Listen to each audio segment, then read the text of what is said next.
नमस्कार. Music with अद्वैत या माझ्या यूट्यूब चॅनलवरती तुमचं सगळ्यांचं मनापासून स्वागत. आजच्या लास्ट वीकमध्ये पहिला नशाचं रील खूप व्हायरल झालं होतं इंस्टाग्राम आणि फेसबुकला.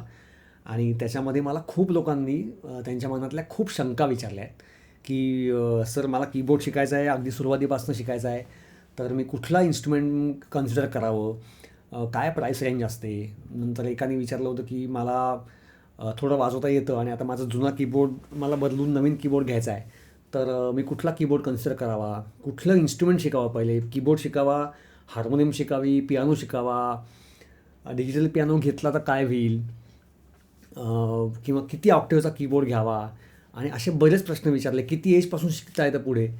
तर ह्या सगळ्या गोष्टींची उत्तर देण्याकरता मी एक FAQचा व्हिडिओ, जो माझ्या आत्ता यूट्यूब चॅनलचा पहिला इंट्रोडक्टरी व्हिडिओ आहे, तर तो करायचा विचार मी केला आणि आता तुमच्याशी बोलतो आहे. तर या सगळ्या प्रश्नांची उत्तरं बघूयात आता. तर पहिला प्रश्न म्हणजे किती एजपासून शिकायला पाहिजे कीबोर्ड. तर मी ऑनलाईन जेव्हा कीबोर्ड शिकवतो तेव्हा वय वर्ष 7 आणि पुढे शिकवतो. पण जर प्रत्यक्ष कोणी शिकणार असेल 1-to-1 टीचरच्या समोर, तर 5 वर्षापासनं छोट्या मुलांना मी शिकवलेलं आहे. त्यामुळे 5 वर्षापासून पण खूप छान शिकतात मुलं. थोडा वेळ लागतो, पण त्यांना ती ओव्हरऑल प्रोसेस खूप ते एन्जॉय करतात. त्याच्यामुळे 7 वर्ष ऑनलाईन करता आणि 5 वर्ष 5.5 वर्ष हे ऑफलाईन पण तुम्ही शिकू शकता.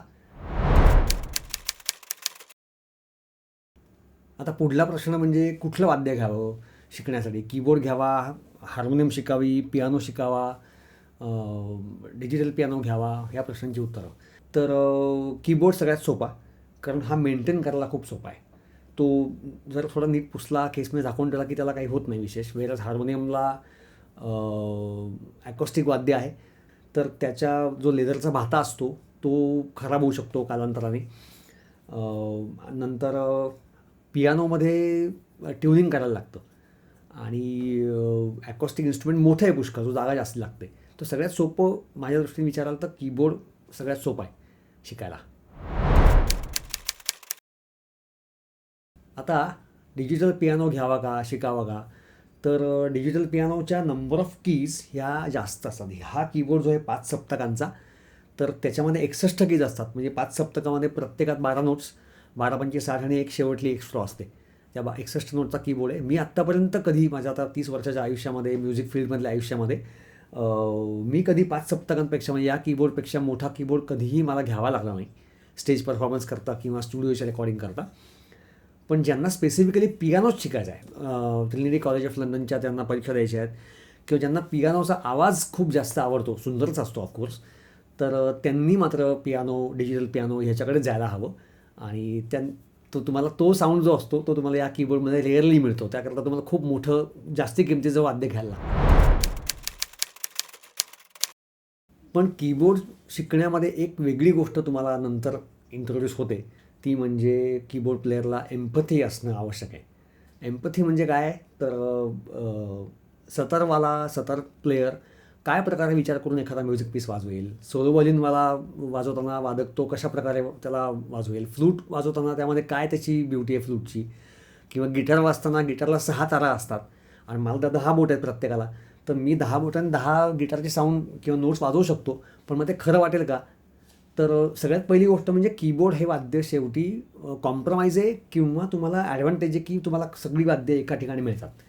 सो त्याच्यामध्ये तुम्ही त्या त्या वाद्याच्या ॲप्रोचनी शिकलात तर त्याची मजा जास्ती येते. त्यामुळे पहिल्यांदा तुम्ही गाणे वाजवायला शिकल्यानंतर जेव्हा तुम्ही एका स्टेजच्या वरती क्रॉस करता, तेव्हा मग व्हायोलिनचा पीस तुम्ही ग्रुप व्हायोलिनचा पीस ग्रुप व्हायोलिनवरती, किंवा फ्लूटचा पीस तुम्ही फ्लूटच्या अंगाने, कीबोर्डला बेंडर असतो, पीच बेंडर असतो, त्या पीच बेंडर वापरून, किंवा गिटार मी आत्ता म्हटलं तसं की 6 तारांच्या वरती एखादी कॉर्ड तुम्ही वाजवता कामा नये, किंवा गिटारला पण तुम्ही स्लाईड करून वाजवू शकता. तर स्लाईडचा इफेक्ट तुम्ही कसा आणताय त्यावरती त्या वाद्याच्या तुम्ही किती जवळ जाताय हे ठरतं.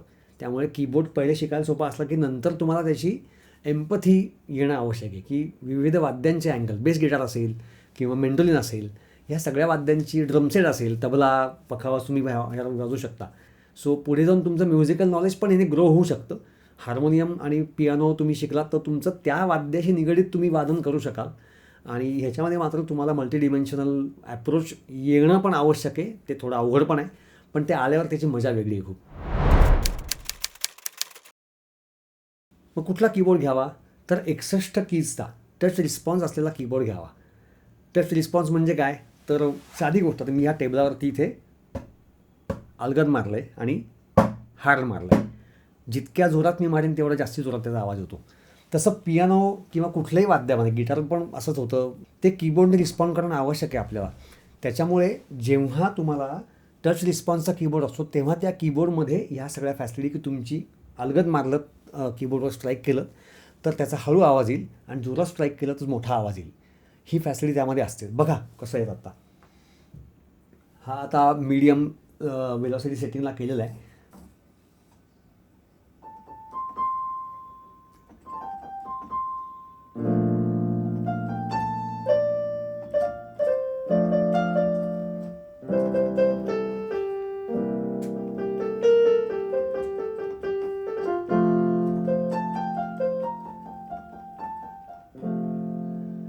आता इकडे सॉफ्टली प्ले करतो, हे पहा, आणि ह्यात रिस्पॉन्स करतो आहे कीबोर्ड मला. आणि आता जे फिक्सवाला असतं ज्याच्यामध्ये टच रिस्पॉन्स नसतो ते तुम्हाला दाखवतो. हे पहा, आता मी अलगद प्ले करतो आहे आणि हार्ड प्ले करतो आहे, सेम आवाज येतो आहे त्यातनं. इथे सुद्धा आता बघूयात पीस.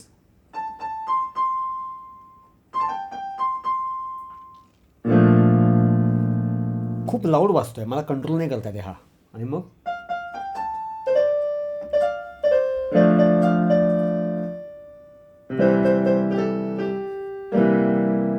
ॲज अगेन्स्ट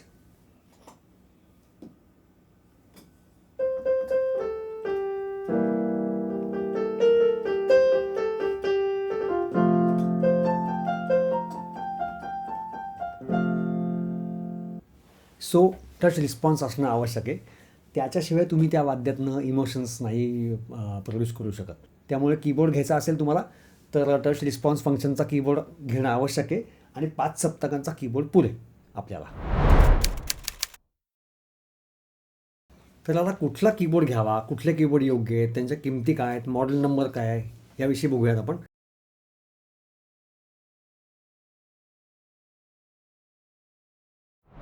सगळ्यात बिगिनर लेवलचा कीबोर्ड आहे कॅसिओचा CT-S300. आणि ही मिनिमम रिक्वायरमेंट आहे. म्हणजे टच रिस्पॉन्सचा कीबोर्ड तुम्हाला घ्यायचा असेल तर तुम्हाला एवढा तरी हा तरी कीबोर्ड घ्यायला पाहिजे.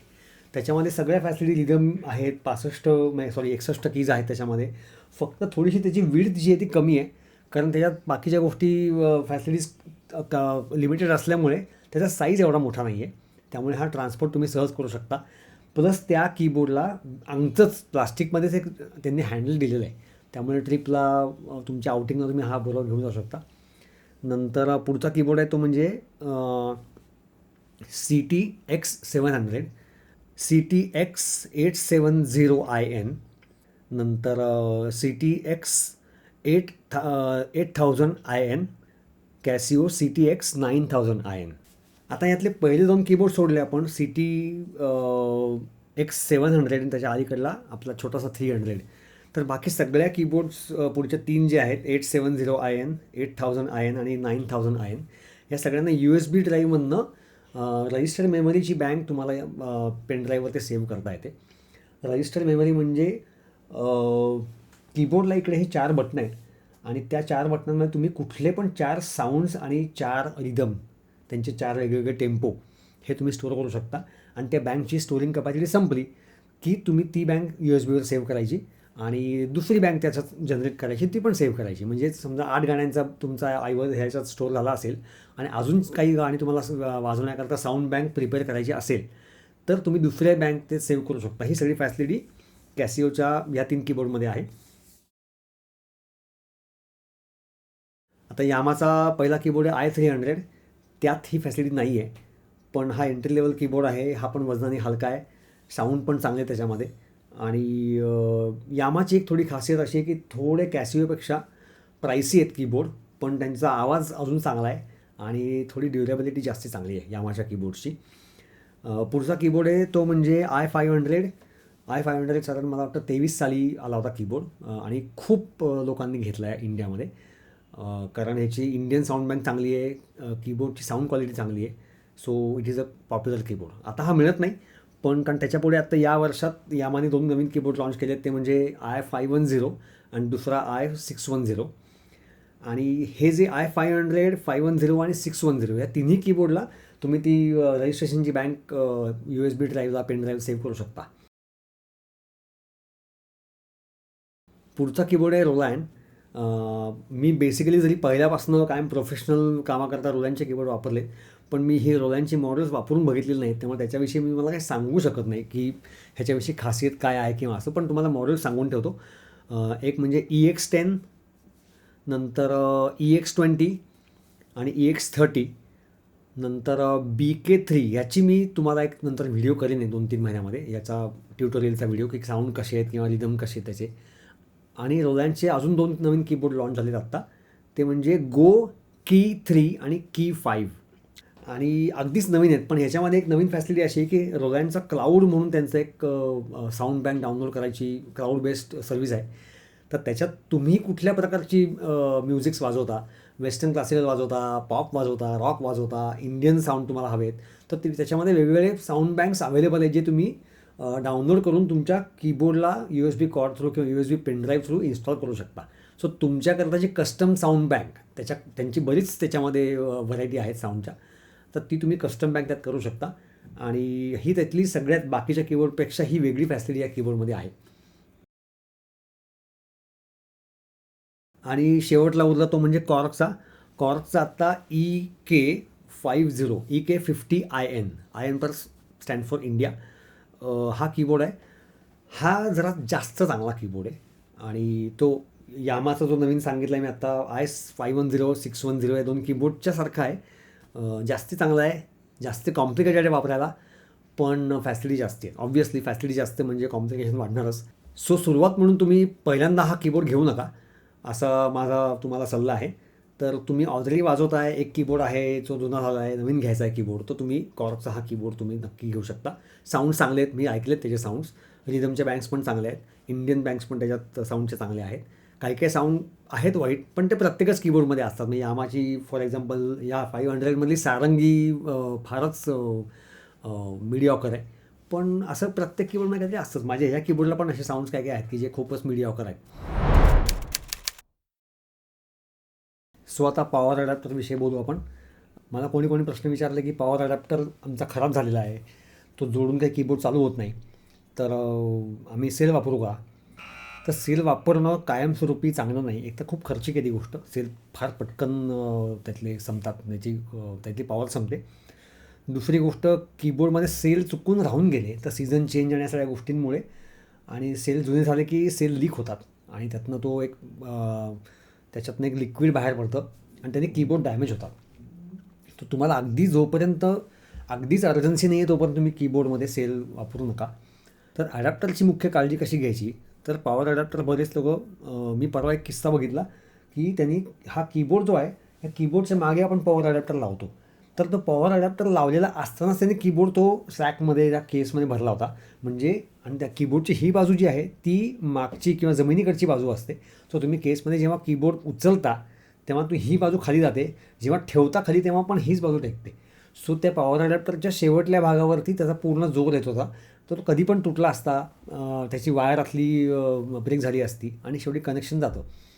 आणि दुसरी गोष्ट काय की आपण कीबोर्ड जेव्हा उचलून ठेवतो आहे एखाद्या ठिकाणी, तेव्हा ती पॉवर अडॅप्टरची केबल काढणं आवश्यक आहे. कारण ती केबल काढली नसेल तर तो तिकडे जिकडे प्लगला तुम्ही लावला असाल तर तिथनं तो ओढला जातो. तो ओढल्यावर त्या वायरवर टेन्शन येतं, कधी कधी ओढून पडतो सुद्धा खाली. सो कीबोर्ड कुठल्याही प्रकारे हलवताना कायम पॉवर अडॅप्टर तिकडनं काढायचा. स्टँडची उंची कमी जास्त करायची तुम्हाला, पॉवर अडॅप्टर काढून ठेवायचा, कीबोर्ड साईडला काढून ठेवायचा. ती उंची तुम्हाला हवी तशी ॲडजस्ट करा, मग कीबोर्ड ठेवा, मग पॉवर अडॅप्टर लावा आणि मग तो चालू करा स्विच तिकडनं. सो ही काळजी कायम घ्या. पॉवर अडॅप्टरची केबल गुंडाळून ठेवताना कधीही जोरात अत्यंत ओढून ताणून ती केबल गुंडाळू नका. ॲडॅप्टरच्या साईडला जी वायर आत गेलेली असते तिथे गुंडाळताना अजिबात वायर अशी जोरात ओढून घेऊ नका. थोडी स्पेस ठेवा त्याच्यामध्ये, वायर टर्निंग करता जागा ठेवा आणि हलक्या हाताने वायर खूप ताणून किंवा खूप जोरात ओढून गुंडाळायची नाही आहे, तर सॉफ्टली गुंडाळायची आहे.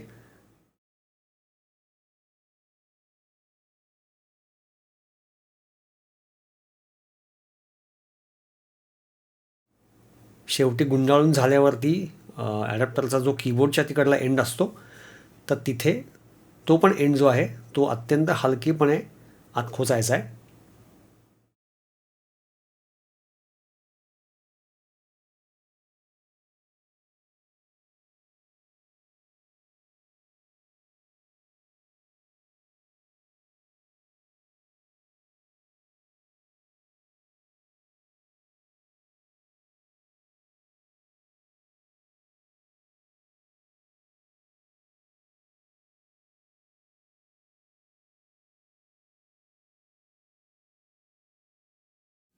कारण अनुभवाचे बोल आहेत, कीबोर्डचा ॲडॅप्टर हा तुम्हाला आयत्या वेळेला दगा देतो. जसं कर्णाला शाप मिळाला होता की तुझी विद्या तुला आयत्या वेळेला तुझा घात करेल, तसं आपण त्या पॉवर ॲडॅप्टरची काळजी नाही घेतली तर तो स्टेजवर तुमचं गाणं अगदी ऐन भरत आलं असताना तो तिथनं एक बारीकशी ठिणगी काढतो किंवा आवाज काढतो आणि तो बंद पडतो. तर त्याची काळजी मनापासून घ्या. पॉवर ॲडॅप्टरची खूप महत्त्वाची गोष्ट आहे ही. नंतर कीबोर्डचं स्टँड. बरेच लोक म्हणतात की मी कीबोर्डचं स्टँड कशाला वापरू, मी डायनिंग टेबलवरती कीबोर्ड ठेवतो, टिपॉयच्या वर कीबोर्ड ठेवतो सेंट्रल टेबलला, तर त्याच्यामुळे तुमचं पोस्चर छान राहत नाही. इथे मला आत्ता तुम्हाला या कीबोर्डच्या गोष्टी दाखवायच्या आहेत काही काही, म्हणून मी हा कीबोर्ड वर ठेवला आहे. अदरवाईज हीच कीबोर्डची हाईट जी आहे ती सगळ्यात जास्त योग्य आहे. कायम स्टँड हा तुमची मांडी ही कायम स्टँडच्या खाली गेली पाहिजे, कीबोर्डच्या खाली गेली पाहिजे. आणि हे जे वाजवतो आहे आत्ता, तर हे दोन्ही हात माझे वाजवत असताना पॅरलल टू द ग्राउंड आहेत. हे पहा, माझे हात असे पण नाही आहेत आणि हात असे पण नाही आहेत. आणि ही पोझिशन जी कीबोर्डची ही थोडीशी ऑकवर्ड आहे. तर इथे तुम्ही असं वाजवताना तुमचा हात थोडा वर जातो वाजवताना आणि तुमच्या पाठीवरती ह्या पोर्शनला लोड येतो. आणि 2-3 दिवसांनी तुम्हाला कळत नाही की माझी पाठ का दुखते, माझे खांदे का दुखत आहेत. त्याचं कारण आहे तुमच्या कीबोर्डचं आणि तुमच्या बॉडीचं असलेलं रिलेशन, पोश्चर जे आहे. सो हे वर ठेवणं चुकीचं आहे. अशा वेळी काय करायचं, कीबोर्डचं स्टँड आहे तर खाली त्याची हाईट करायची आणि कीबोर्डची उंची कमी करायची, किंवा तुम्ही हे शक्य नसेल तर खाली उशी घेऊन बसा. म्हणजे ती हाईट ही मेंटेन अशी व्हायला पाहिजे. ही गोष्ट नक्की लक्षात ठेवा. स्टँडची किंमत साधारण 1500-2000 रुपये बेसिक स्टँडची किंमत असते. त्यामुळे त्याच्या वाचवण्याच्या मागे जाऊन तुमच्या बॉडीचं पोस्चर तुम्ही कॉम्प्रोमाइज करू नका, असा माझा सल्ला तुम्हाला आहे. माझ्याकडे आत्ता खूप एन्क्वायरीज लोकांच्या आल्या होत्या कीबोर्डचा क्लास करता आणि ह्या अशा प्रश्नांची उत्तरं मागण्याकरता. तर त्याच्याचकडे हा व्हिडिओ केलेला आहे मी. पण क्लासची माझी कपॅसिटी संपल्यामुळे मी अजून लोकं घेऊ शकत नाही आणि खूप एन्क्वायरीज शिल्लक आहेत. खूप लोकांना यायची इच्छा आहे. तर मी एक गोष्ट ठरवली आहे की माझ्याकडे ज्या प्रकारे मी शिकवतो त्यातले काही लेसन्स मी यूट्यूबवरती रेकॉर्ड करून तुमच्याकरता उपलब्ध करून देणार आहे. त्याच्यामुळे तुम्हाला माझ्याकडे जरी तुम्ही आत्ता ॲडमिशन घेऊ शकत नसाल तरी तुम्हाला बेसिक गोष्टी ज्या त्याच्यामध्ये मिळतील आणि ज्यावरून तुम्ही तुमची प्रॅक्टिस सुरू करू शकाल. आणि जेव्हा माझ्याकडे परत जॉईन कराल तेव्हा तिथनं पुढे आपण सुरू करू शकतो. पण त्याच्यामध्ये पण एक गोष्ट आहे बरं का, की स्केल्स म्हणजे सारेगम जे मी शिकवेन तुम्हाला या व्हिडिओजच्या माध्यमातून, त्याची रोज किमान 15 ते 20 मिनटं, अर्धा तास तुम्ही प्रॅक्टिस करणं आवश्यक आहे. तरच तुमचा हात तयार होईल, तरच तुमच्या वाजवण्यामध्ये एक ईज येईल आणि मसल मेमरी डेव्हलप होईल. आणि बॉडीचं कोऑर्डिनेशन, हातांचं कोऑर्डिनेशन, इथनं सिग्नल निघाला आहे आणि इथं ऐकलंच नाही असं होणार नाही तुमचं. तर ती रियाज मात्र नक्की करत राहा रोजच्या रोज. अजून एक गोष्ट, हा जो व्हिडिओ आहे हा माझा इतक्या मोठ्या लेन्थचा पहिलाच व्हिडिओ आहे. त्यामुळे ह्याच्याकरता लिखाण पण करायला लागले पुष्कळ आणि बोलताना पण मध्ये फंबल होऊ शकतात, एडिटिंग करताना काही चुका होऊ शकतात. तर या चुकांकडे दुर्लक्ष करा अशी माझी विनंती तुम्हाला. कारण ह्याचा व्हिडिओचा मागचा उद्देश आहे की मला ज्या लोकांनी त्यांच्या शंका विचारल्या, त्यांच्या अडचणी विचारल्या, त्या अडचणींना उत्तर देऊन त्यांना मार्गदर्शन करणं हा या मागचा व्हिडिओचा उद्देश आहे. अजून माझा एडिटिंग सुधारेल, बोलण्याची स्टाईल सुधारेल, तुमच्या काही सजेशन असतील त्या पण तुम्ही सांगा. अजून कुठल्या कीबोर्डविषयी तुम्हाला माहिती हवी आहे का, अजून कुठले पॉईंट मी कव्हर केलेले नाही आहेत का, तर हे मला कमेंट्समध्ये नक्की कळवा. म्हणजे पुढचे व्हिडिओ त्याप्रमाणे मला प्लॅन करता येतील. Thank you so much. Jai Hind.